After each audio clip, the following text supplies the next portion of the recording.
ഇന്ന് നമ്മൾ പിസ്ത ഷെല്ല് കൊണ്ടുള്ള ഒരു 2 ലീഫ് ഫ്ലവർ ആണ് കേട്ടോ ഉണ്ടാക്കുന്നത്. സത്യം പറഞ്ഞാൽ കാണുമ്പോൾ ഭയങ്കര സിമ്പിളായിട്ടുള്ള ഒരു പരിപാടിയായിട്ടൊക്കെ തോന്നും, പക്ഷെ കുറച്ച് ബുദ്ധിമുട്ടായിരുന്നു കേട്ടോ ചെയ്യാൻ. ബുദ്ധിമുട്ട് എന്ന് വെച്ചാൽ വലിയ ബുദ്ധിമുട്ടല്ല, നമ്മുടെ ഈ പിസ്ത ഷെല്ല് പെയിൻറ് ചെയ്തെടുക്കാൻ കുറച്ച് ബുദ്ധിമുട്ടായിരുന്നു. കാരണം ഞാൻ ആദ്യം ഒരു കോട്ട് അടിച്ചപ്പം അതിന്ന് പെയിൻറ് ഒലിച്ചു പോയിട്ടുണ്ടായിരുന്നു.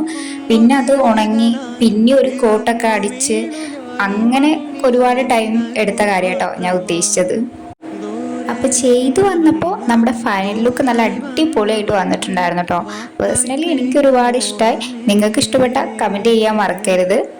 അപ്പോൾ തീർച്ചയായിട്ടും ഒന്ന് ട്രൈ ചെയ്ത് നോക്കുക. ഇഷ്ടപ്പെട്ട വീഡിയോ ലൈക്ക് ചെയ്യാൻ മറക്കരുത്, ഷെയർ ചെയ്യണം, സബ്സ്ക്രൈബ് ചെയ്ത് നമ്മുടെ ചാനൽ സപ്പോർട്ടും കൂടെ ചെയ്യണം.